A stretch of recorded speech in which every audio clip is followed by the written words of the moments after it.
कि 2 दिन पहले शिबली फराज साहब ने तो उमर अयूब साहब ने इस्तीफे दिते ने, तो ये इस्तीफे जड़े ने ये आम गल है या कोई नाराजगी धड़ेबंदी का पिछे चक्कर चल रहा है?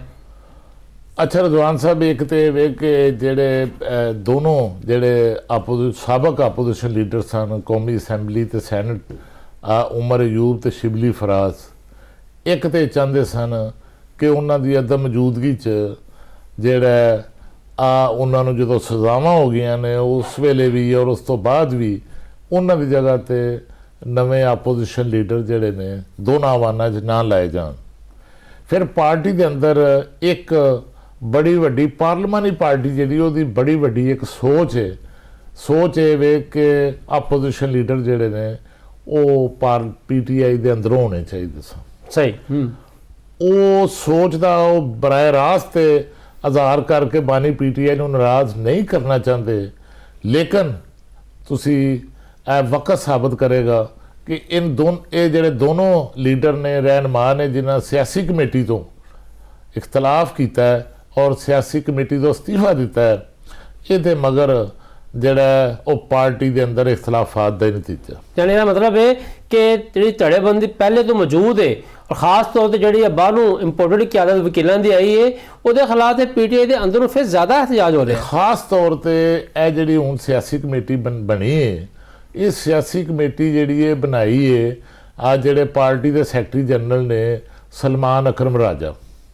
और तुसी ये देखो कि जिस तरह वकीलों का गैर सियासी माइंड सैट की लीडरशिप जी है उन्हें पूरी पार्टी जी उन्होंने अपने कंट्रोल च लिया है, तो उन्होंने जिहदा सियासी माइंड सैट है सी उन्होंने भी उन्होंने जोड़ा वो फारग करता, जिस तरह पहले उस सियासी कमेटी के PTI के जोड़े नुमाया सियासी लोग सन वो शामिल सन, हुण वो नुमाया लोग नहीं रहे।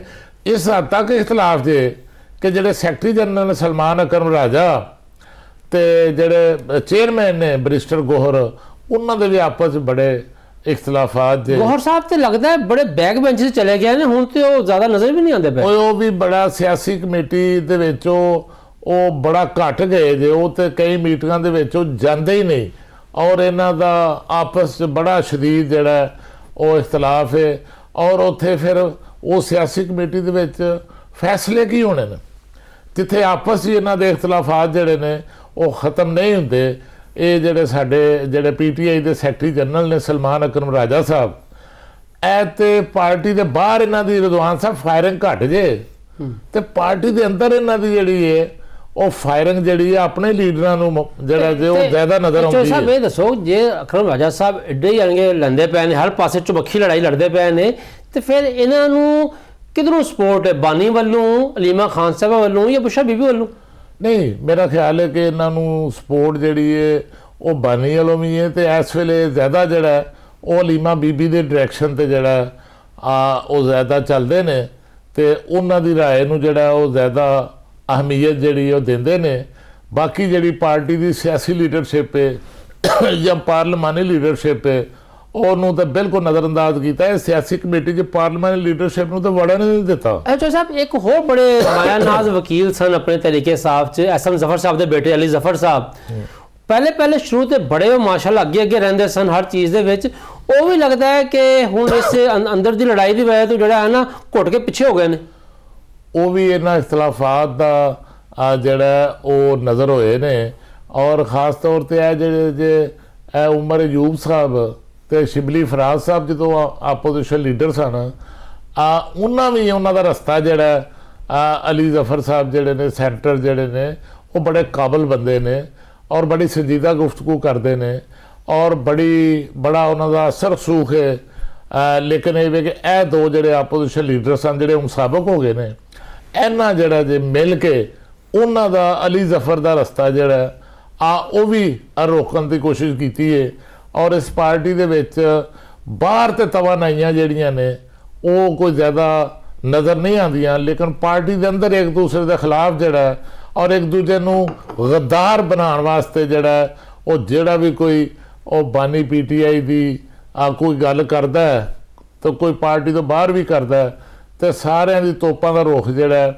ਉਹ ਬਿਲਕੁਲ ਉਸ ਤਰਫ ਹੋ ਜਾਂਦਾ ਲੇਕਿਨ ਹੈ। ਚੋਈ ਸਾਹਿਬ- ਔਰ ਪੀਟੀਆਈ ਦੀ ਇੱਕ ਮੈਂ ਇਹ ਵੀ ਦੱਸਾਂ ਤੁਹਾਨੂੰ ਜਵਾਨ ਸਾਹਿਬ, ਇਹ ਵੀ ਬੜੀ ਵੱਡੀ ਨਾਕਾਮੀ ਹੈ ਕਿ ਪੀਟੀਆਈ ਜਿਹੜੀ ਹੈ ਕੋਈ ਮੁਅੱਸਰ ਜਿਹੜਾ ਅਲਾਇੰਸ ਸੀ ਉਹ ਬਣਾਉਣ 'ਚ ਨਾਕਾਮ ਰਹੀ ਹੈ। ਸਹੀ ਕਹਿ ਰਹੇ ਹੋ। ਔਰ ਮੁਅੱਸਰ ਅਲਾਇੰਸ ਉਦੋਂ ਹੋਣਾ ਸੀ ਜਦੋਂ ਮੌਲਾਨਾ ਫਜ਼ਲੁਰ ਰਹਿਮਾਨ ਤੇ JUI ਦੇ ਨਾਲ ਜਿਹੜਾ ਅਲਾਇੰਸ ਤੈਅ ਹੁੰਦਾ, ਇੱਕ ਅਫਰਾਦੀ ਕੁਵਤ ਵੀ ਮਿਲਦੀ, ਇੱਕ ਸਿਆਸੀ ਤਾਕਤ ਵੀ ਮਿਲਦੀ, ਔਰ ਇੱਕ ਸਟੇਜ ਆਈ ਸੱਚ ਤੁਹਾਨੂੰ ਦੱਸਦੀ ਕਿ ਮੌਲਾਨਾ ਫਜ਼ਲੁਰ ਰਹਿਮਾਨ ਦੇ ਨਾਂ ਤੇ ਜੇਲ੍ਹ ਦੇ ਵਿੱਚ ਜਿਹੜਾ ਉਹ ਬਾਨੀ PTI ਜਿਹੜਾ ਉਹ ਇਤਫਾਕ ਕਰ ਗਏ ਸਨ, ਲੇਕਿਨ ਫਿਰ ਉੱਥੇ ਜੇਲ੍ਹ ਦੇ ਵਿੱਚ ਮੀਟਿੰਗ ਦੇ ਵਿੱਚ ਜਿਹੜਾ ਉਹ ਕੁਝ ਲੋਕਾਂ ਨੇ ਖਾਸ ਤੌਰ ਤੇ ਜਿਹੜੀਆਂ ਮੈਂ ਖਵਾਤੀਨ ਦਾ ਤੁਹਾਨੂੰ ਦੱਸ ਰਿਹਾ ਕਿ ਉਹਨਾਂ ਦਾ ਅਸਰ ਚੱਲਦਾ ਹੈ, ਉਹਨਾਂ ਖਵਾਤੀਨ ਨੇ ਉੱਥੇ ਫਿਰ ਮੌਲਾਨਾ ਫਜ਼ਲੁਰ ਰਹਿਮਾਨ ਦੀ ਜਿਹੜੀ ਹੈ ਇਤਰਾਜ਼ ਕਰਤਾ, ਉਹ ਇਤਰਾਜ਼ ਕੀਤਾ, ਮੁਖਾਲਫਤ ਕੀਤੀ, ਔਰ ਫਿਰ ਯੂ ਟਰਨ ਲਿਆ ਗਿਆ ਇਸ ਫੈਸਲੇ ਦੇ ਬਾਰੇ। ਬਾਨੀ PTI ਨੇ ਅਸਦ ਕੈਸਰ ਸਾਹਿਬ ਜਿਹੜੇ ਨੇ ਉਹ ਮੌਲਾਨਾ ਫਜ਼ਲੁਰ ਰਹਿਮਾਨ ਦੇ ਨਾਲ ਬੜੀ ਹੱਦ ਤੱਕ ਮਾਮਲਾ ਜਿਹੜੇ ਨੇ ਤੈਅ ਕਰ ਚੁੱਕੇ। ਉਹਨਾਂ ਬੜੀ ਮਿਹਨਤ ਕੀਤੀ ਸੀ ਉਹਨਾਂ ਨੂੰ ਨਾਲ ਮਿਲਾਉਣ ਵਾਸਤੇ। ਹੁਣ ਦੇਖੋ ਨਾ 8 ਫਰਵਰੀ ਦਾ ਇਤਜਾਜ ਹੋ ਰਿਹਾ ਤੇ ਮੌਲਾਨਾ ਫਜ਼ਲੁਰ ਰਹਿਮਾਨ ਤੇ JUI ਵੀ ਇਤਜਾਜ ਕਰ ਰਹੀ ਤੇ PTI ਵੀ ਕਰ ਰਹੀ ਹੈ, ਔਰ ਦੋਨੋਂ ਅਲੱਗ-ਅਲੱਗ ਇਤਜਾਜ ਕਰ ਰਹੇ ਨੇ।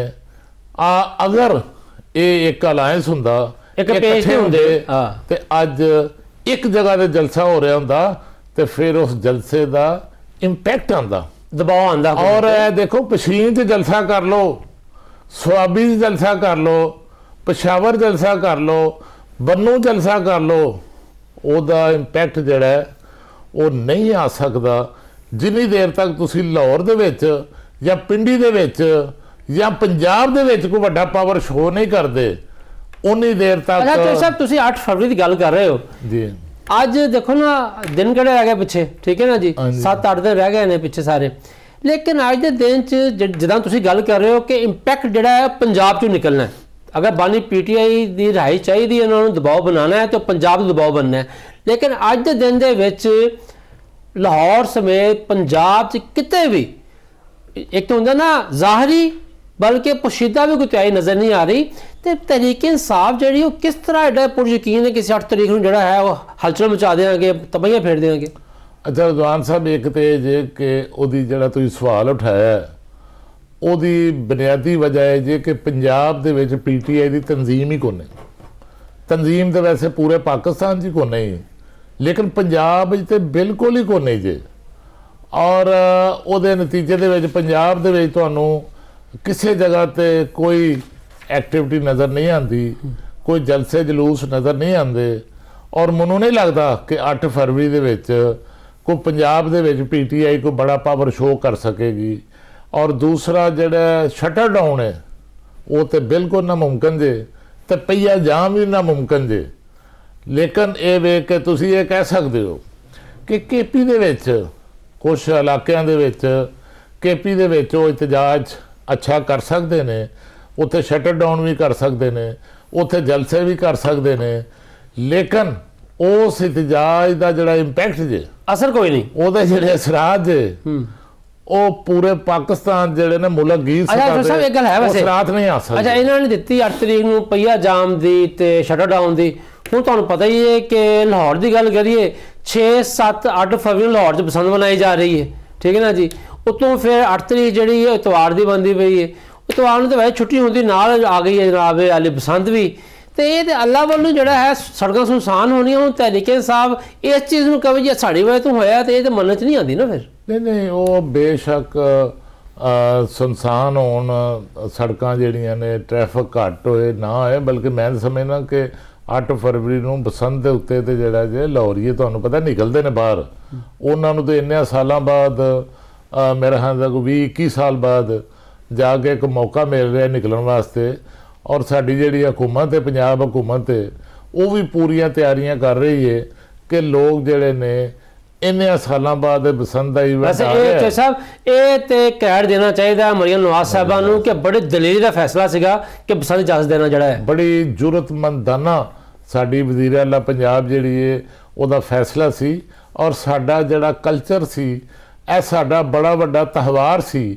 ਔਰ ਇਸ ਤਿਉਹਾਰ ਦੇ ਵਿੱਚ ਨਾ ਸਿਰਫ ਰਜ਼ਵਾਨ ਸਾਹਿਬ ਪੂਰੇ ਮੁਲਕ ਚੋਂ ਬਲਕਿ ਪੂਰੀ ਦੁਨੀਆ ਚੋਂ ਜਿਹੜਾ ਉਹ ਲੋਕ ਇਸ ਬਸੰਤ ਫੈਸਟੀਵਲ ਤੇ ਸ਼ਿਰਕਤ ਵਾਸਤੇ ਆਉਂਦੇ ਸਨ। ਔਰ ਲਾਹੌਰ ਜਿਹੜਾ ਜੀ ਇੱਥੇ ਇੱਕ ਬੜੀ ਕਾਰੋਬਾਰੀ ਤੇ ਬਿਜ਼ਨਸ ਜਿਹੜਾ ਐਕਟੀਵਿਟੀ ਹੈ ਉਹ ਜਨਰੇਟ ਹੁੰਦੀ ਸੀ ਔਰ ਹਰ ਬੰਦਾ ਕੋਸ਼ਿਸ਼ ਕਰਦਾ ਸੀ ਕਿ ਬਸੰਤ ਦਾ ਹਿੱਸਾ ਬਣੇ। ਲੇਕਿਨ ਇਹ ਵੇ ਕਿ ਇਹ ਕਈ ਸਾਲਾਂ ਤੱਕ ਜਿਹੜਾ ਇਹ ਮਾਮਲਾ ਮੁਅੱਤਲ ਰਿਹਾ। ਬੜੀਆਂ ਇਸ ਤੋਂ ਪਹਿਲੇ ਹਕੂਮਤਾਂ ਨੇ ਵੀ ਕੋਸ਼ਿਸ਼ ਕੀਤੀ